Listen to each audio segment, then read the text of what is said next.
ठरलं. तर मग मालिकेच्या आजच्या भागमध्ये रविराजांना आता पूर्णपणे स्पष्ट समजलेलं आहे की या सगळ्याच्या मागे नागराजच आहे. त्यामुळे ते त्याला आता जाब विचारणार आहेत. इकडे सचिन आणि त्यासोबत अर्जुन दोघेही जण बोलत असतात.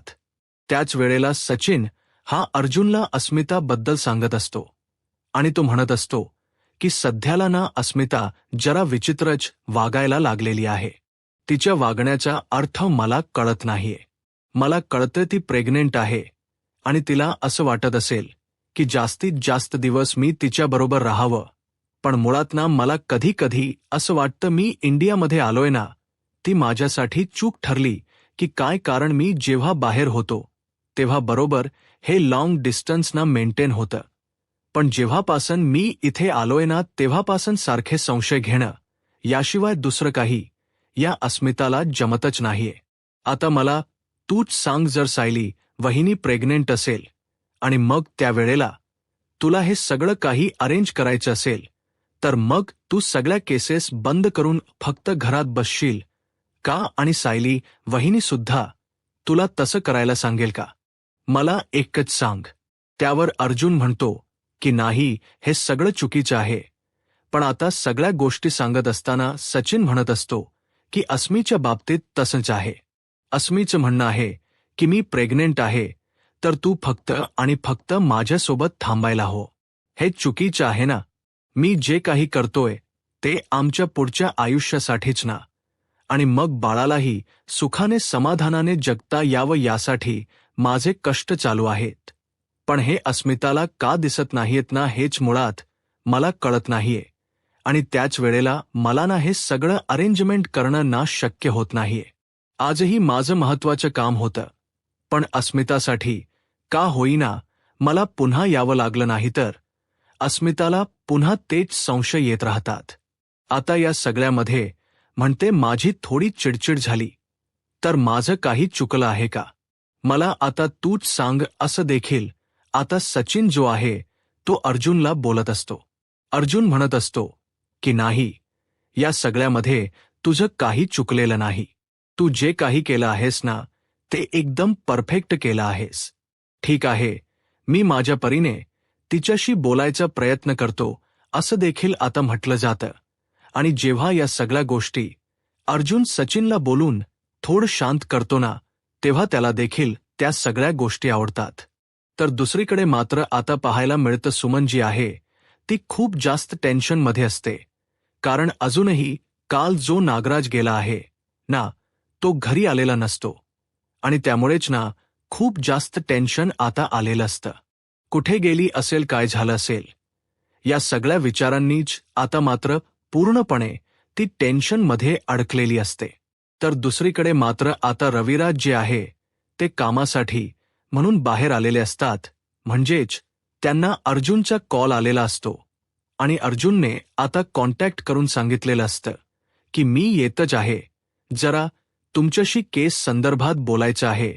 असं देखील अर्जुनने सांगितल्यामुळे आता इकडे खूपच जास्त टेन्शनमध्ये खरं तर रविराज असतात.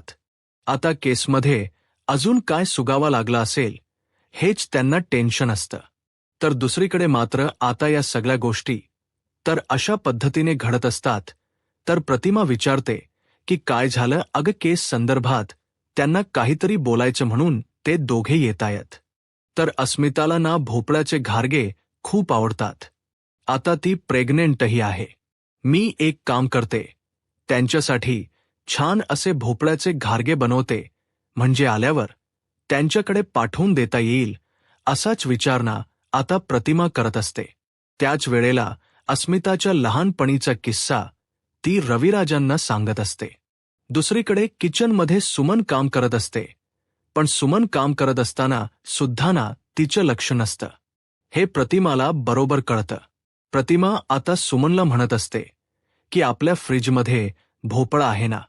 तर सुमन हो असं म्हणते, पण नक्कीच काहीतरी गडबड झाली आहे.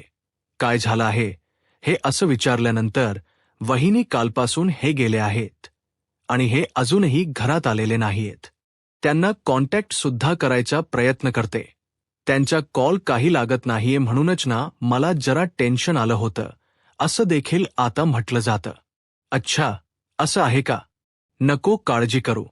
येतील नागराज भाऊजी, असं आता प्रतिमा सुमनला थोडं का होईना सांभाळून घेत सांगू लागते. पण प्रतिमा थेट बाहेर येते आणि प्रतिमा हे सगळं काही रविराजांना सांगते. रविराजांना ती म्हणत असते की बघितलंत का सुमन खूप जास्त टेन्शनमध्ये आहे. काल नागराज भाऊजी गेलेत, ते अजूनही आलेले नाहीयेत. मला ना खूप जास्त टेन्शन आलंय. त्यांना काय वाटत असेल, कुठे गेले असतील ते. खरंच ना बिचाया बहिणींना सुद्धा ते काहीच सांगून जात नाही. किती टेन्शन आलंय त्यांना असं देखील आता इथे प्रतिमा जी आहे ती रविराजांना सांगत असते. रविराज म्हणतात की खरंच ना हा माणूस आहे ना आजकाल न सांगता कशा काय जाऊ लागलाय काय माहिती. थांब आता मीच त्याला कॉन्टॅक्ट करतो. आणि असं बोलून रविराज आता आपला फोन हातात घेतात आणि रविराज कॉन्टॅक्ट करायला सुरुवात करतात. पण इथे रविराजांचा फोन सुद्धा नागराज काही उचलत नसतो. कारण नागराज रविराजांचा फोन उचलून बसला तर त्याचं सत्य बाहेर येऊ शकतं. कारण महिप्तने तिकडे खूप जास्त ओरडत होता म्हणूनच आता नागराज फोन रिसीव्ह करत नाही. नागराज फोन रिसीव्ह करत नाहीये म्हटल्याबरोबर इकडे मात्र आता रविराजांना अजूनच टेन्शन येतं. सुमनही विचार करते की नेमकं काय चाललं आहे, म्हणजे हे अजूनही महिप्तला साथ देतायत का. आता एवढं अपघाताच्या बाबतीत सुद्धा कळतंय पण यांना हे का कळत नाहीये की हे सगळं आपल्या कुटुंबासोबत होतंय. दुसरीकडे मात्र आता साक्षी ही बेचैन असते. साक्षी विचार करत असते की अण्णा कुठे गेली असतील. अण्णांची खूप जास्त तिला टेन्शन आलेलं असतं म्हणूनच ती आता त्याच्या एका फंटरला कॉल करते आणि ती अण्णांबद्दल विचारत असते. त्यावर तो सांगू लागतो की सगळ्यात आधी ना अण्णा जे होते ना ते इथेच होते, म्हणजेच तुळजापुरात होते म्हणूनच त्यांनी मला कॉन्टॅक्ट करून बोलवूनही घेतलं होतं. पण आता मी इथे येतोय ना तेव्हा मला कळते की अण्णा तुळजापुरात नाहीयेत. मग अण्णा गेले कुठे असतील हा मुळात मोठा प्रश्न असतो. साक्षीला आता टेन्शन आलेलं असतं आणि आता साक्षी विचार करू लागते अण्णांना कोणी गायब तर केलं नसेल ना, अण्णांना अटक झाली तर नसेल ना.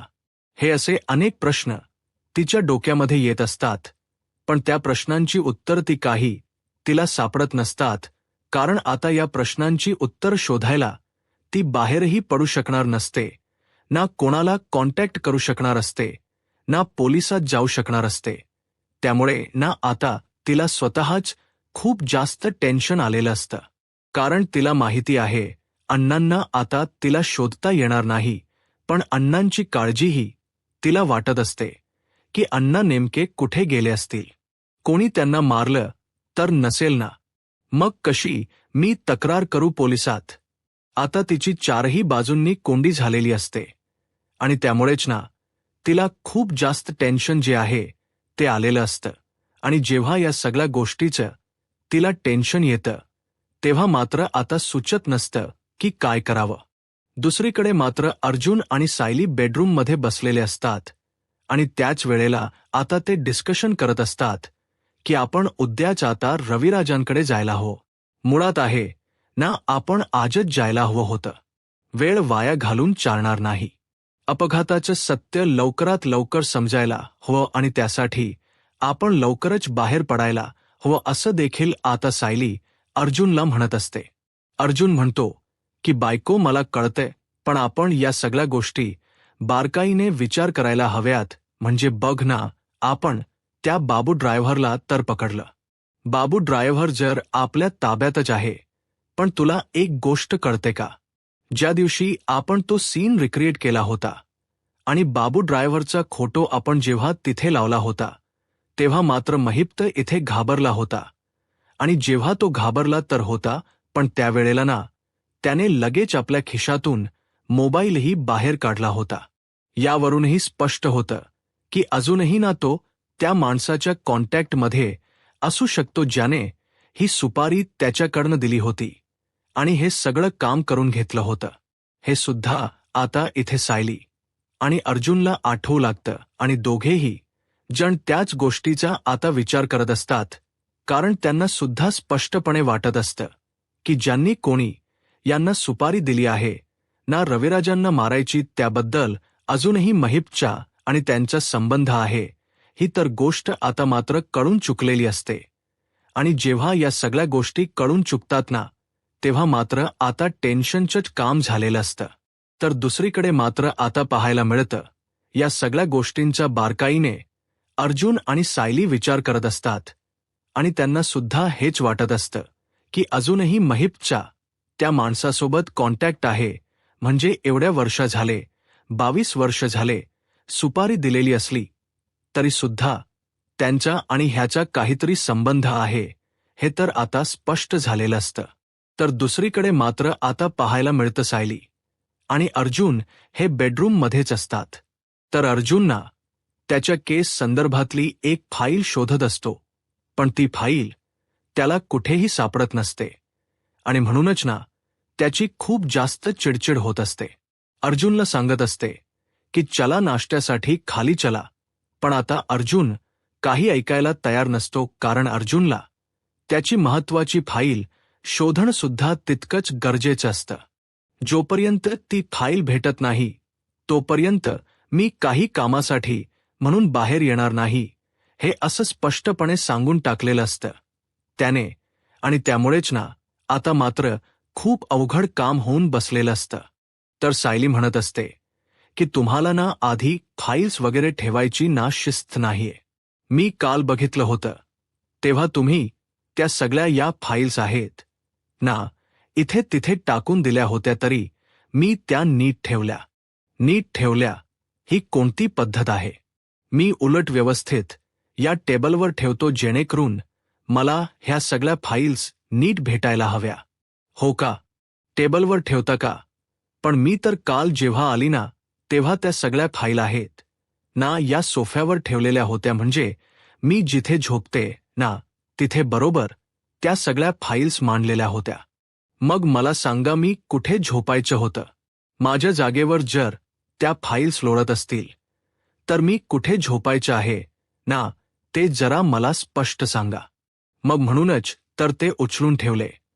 आणि तुम्हाला जी फाईल हवी आहे ना ती मला माहिती आहे. तुम्हाला कोणती फाईल हवी आहे त्या फाईलचं मी सगळं सांगू शकते तुम्हाला. ती बघा, तिथे ते वरचं ड्रॉवर ओपन करा, त्या ड्रॉवरमध्ये आहे बघा रेश्मा मर्डर केस. आणि त्याबरोबर आता अर्जुन ती फाईल बाहेर काढतो आणि त्याच वेळेला अर्जुन म्हणतो, हा बरोबर हीच.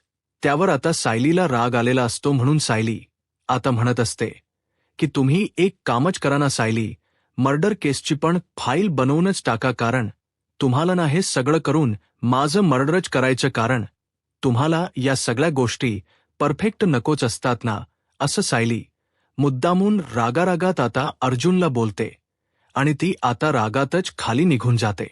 खरं तर ती नाश्त्यासाठी त्याला बोलवायला आलेली होती, पण या अर्जुनने जो काही तमाशा घालून ठेवलेला होता ना, त्यामुळे आता सायली भलतीच खवळली होती. आणि त्यामुळेच आता सायली म्हणत असते की तुमच्या फाईल्स तुम्हाला काय करायचं आहे ना ते करा, आता मला ना बोलायचं, आणि असं बोलून ती निघून जाते.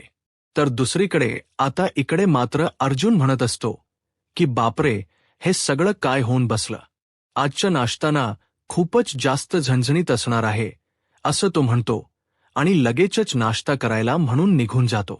इकडे महिप्त खूप जास्त खवळलेला असतो, कारण महिप्तला या सगळ्याचा राग आलेला असतो. महिप्तने म्हटलेलं असतं की तुम्ही माझ्यासोबत जे काही केलेलं आहे ना ते सगळं काही चुकीचं केलेलं आहे. एक गोष्ट लक्षात ठेवा, तुम्हाला असं वाटत असेल की तुम्ही हे सगळं करून खूप जास्त हॅप्पी असाल, पण नाही ना. तुमच्या चौकात बॅनर लावले आणि त्या बॅनरला ना चंदनाचा हार लावला ना, तर माझं नाव देखील महिप्त शिखरे लावणार नाही. बघा तुमची कशी हालत करतो. या महिप्त शिखरेला तुम्ही किडनप करून ठेवलेला आहे ना. बघा, असं म्हटल्यानंतर इथे प्रिया आणि नागराज दोघेही जण घाबरलेले असतात, कारण त्यांनाही माहिती आहे की त्यांनी एवढं मोठं कांड केलेलं आहे, महिप्त सारख्या माणसाला किडनप करून. त्यामुळे आता प्रियाही खूप जास्त घाबरलेली असते. प्रिया म्हणत असते की आता काय करायचं आहे. तर नागराज म्हणत असतो की मला ना आता घरी जायला निघावं लागेल, कारण मला सुमनचे कॉल येत आहेत. काय तुम्ही घरी जाताय? मला या माणसाच्या हातात एकटीला देऊन नाही ना. मलाही घरी जायचं आहे. मुळात आहे ना मलाही माझ्या नव्याचे कॉल येतायत आणि मी काय जाऊन सांगणार आहे ना हेच मला समजत नाहीये. उलट आहे ना माझा नवरा गेल्यानंतर मला हजारो प्रश्न विचारेल. आता तुझी संसार कथा इथे ऐकायला मी आलो नाहीये. आपल्याला ह्याला काहीतरी बंदोबस्त करावा लागणार आहे, कारण 24 तास आपण इथे थांबू शकणार नाहीये. ही गोष्ट सुद्धा डोक्यात फिट असू दे, असं देखील आता नागराज हा प्रियाला सांगत असतो. प्रियाही म्हणत असते की या सगळ्या गोष्टी मला कळतायत, पण आपण आता करायचं काय आहे ते तर सांगा. मग आता आपल्याला जास्त वेळ इथे थांबता येणारही नाहीये, कारण आपल्यालाही घरी जायचे, कारण मलाही सुमनचे कॉल येत आहेत. मग आता आपल्याला काहीतरी करावं लागणार आहे. इकडनं दोघांनाही एकदम जर बाहेर पडायचं असेल तर मात्र आता प्रियाच्या लक्षात येतं. प्रियाच्या बगेमध्ये एक औषध आहे, जे औषध ज्या औषधानेच आता ती महिप्तला आता बेशुद्ध करायचं ठरवत आहे. म्हणूनच आता तिथे त्या बॅगेतनं औषध बाहेर काढते आणि म्हणते की आता हेच औषध आपल्यासाठी फायदा ठरू शकतं. त्यावर नागराज म्हणतो की हे कसलं औषध आहे. तर मात्र नागराजला प्रिया सांगत असते की हे औषध ना बेशुद्ध करायला वापरलं जातं, कारण आपल्याला जर ह्याच्या तावडीतून सुटायचं असेल आणि ह्याच्यावर जर लक्ष ठेवायचं असेल ना, तर ह्याला हेच बेशुद्धीचं औषध द्यायला लागणार आहे. त्याशिवाय आपल्याला इथून बाहेरही पडता येणार नाही आणि आपल्याला हव्या असलेल्या गोष्टीही करता येणार नाही. त्यामुळेच ना मला असं वाटतं की ह्याला आपण एकदा औषध देऊया. हे औषध दिलं की काम झालं. पण हे सगळं घेऊन तू कुठे फिरत असतेस का? ते काय ना, मी आता लग्नात गेले होते ना, माझ्या मैत्रिणीसाठी कास मी घेतलं होतं. काय लग्नात हे असं गिफ्ट देतात का? त्यावर प्रिया म्हणते, ओ, जास्त डोकं चालवू नका हो. ते काम होतं माझं म्हणून मी घेऊन गेले होते ते. आता आपल्याला हे काम ह्याच्यावर करायचं आहे. त्यासाठी आपल्याला पटकन हे औषध ह्याला द्यावं लागेल, जेणेकरून ह्याला बेशुद्ध करूया आणि आपल्याला इथून बाहेर पडता येईल. कारण का आपल्याला बाहेर पडणं इथून मुश्किल आहे. आपण या महिप्तसारख्या माणसासोबत पंगा घेतलाय हे सुद्धा या दोघांना माहिती असतं. तरी सुद्धा एवढा मोठा पंगा हे दोघेही जण घेत असतात. दुसरीकडे मात्र आता पाहायला मिळतं साक्षी खूप जास्त टेन्शनमध्ये असते आणि इकडे तिकडे फेया मारत असते. त्यावर सचिन तिला म्हणत असतो की काय झालं, इतकी का टेन्शन होते? तुला माहिती आहे ना की अण्णा जे आहेत ते येतील ना. का काळजी करतेस तू? अशी जर राऊंड मारत राहणार आहेस तर अण्णा काही लगेच लवकर येणार आहेत का? पण अण्णा कुठे गेले असतील? त्यांच्या काहीच कॉन्टॅक्ट नाहीये असा देखील विचारणा आता मात्र साक्षी करत असते. आणि म्हणूनच आता सचिन तिला समजावत असतो आणि सचिन तिला म्हणत असतो की मला कळते की तुला टेन्शन आलं आहे, पण जरा थांब ना. अण्णा असतीलच ना, आपण शोधूया ना अण्णांना, आणि नाही सापडले तर आपल्याला ऑप्शन आहेच की पोलिसात जायचा.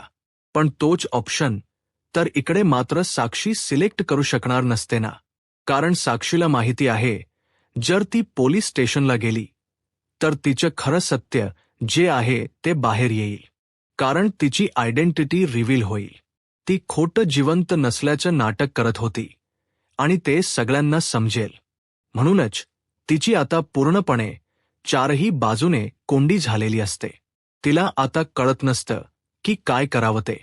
आता इकडे मात्र सचिन तिला समजावत असतो आणि म्हणत असतो की मी तुझ्यासाठी खास सगळं काही सोडून आलेलो आहे आणि तू कशाला इतका विचार करतेस?